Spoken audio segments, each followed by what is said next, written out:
Hindi na bago para kay dating Senador Antonio Trillanes IV ang mga nilalaman ng sinumpaang salaysay ng nagpakilalang bagman ni Vice President Sara Duterte na si Ramil Madriaga. Para kay Trillanes, consistent ang nilalaman ng affidavit base sa kanyang nalalaman sa pamilya Duterte. Aniya, dati na umanong naghahari-harian ang mga Duterte sa Davao City. Para kay Trillanes, kapani-paniwala ang affidavit ni Madriaga. Family.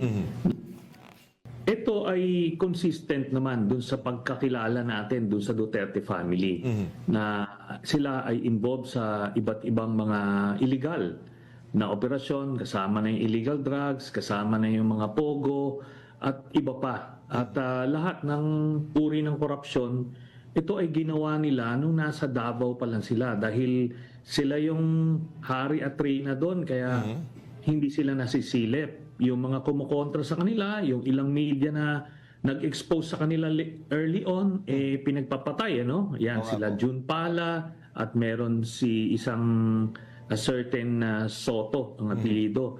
So, tinumba. Kaya ito, nasanay sila sa ganyan.